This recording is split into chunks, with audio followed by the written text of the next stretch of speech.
Hi, my name is Emmanuel de la Torre, and I am currently seeking a single subject teaching credential in social science.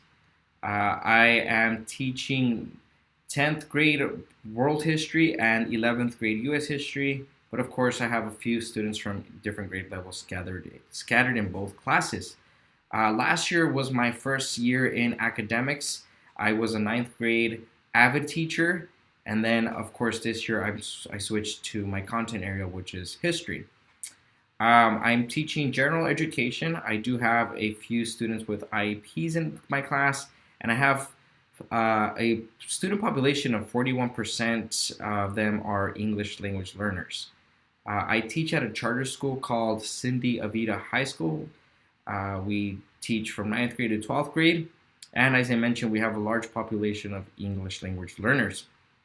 We are currently teaching in person, although we have had to create our lessons to be adaptive learning lessons, as we call them at our school, because a lot of our students are absent because of the Omicron variant that has recently plagued San Jose and our surrounding communities.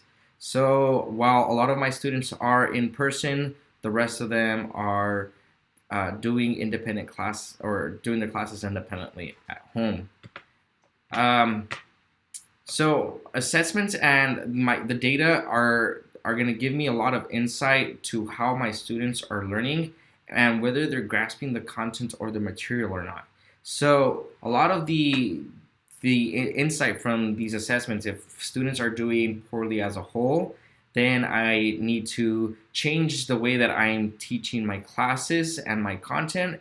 If it's an individual students, then I have to see what that learning style is of the student and how I can adapt to their individual needs.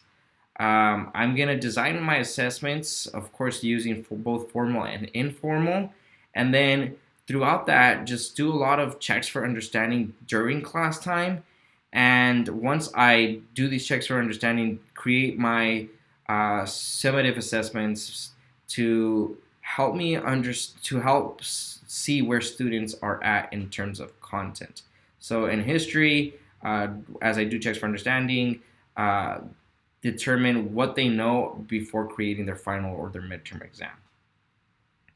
And really, what that is changing how much of I expect of a student. So a student if students by and large don't understand a certain concept and don't quiz them on the whole thing, for example, CER, it would just be like testing them on the first part, the C, the claim, and then once they grasp that, testing them on the claim and evidence. Once they grasp that, claim, evidence, and reasoning.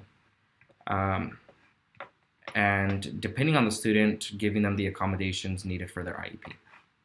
So thank you for your time, and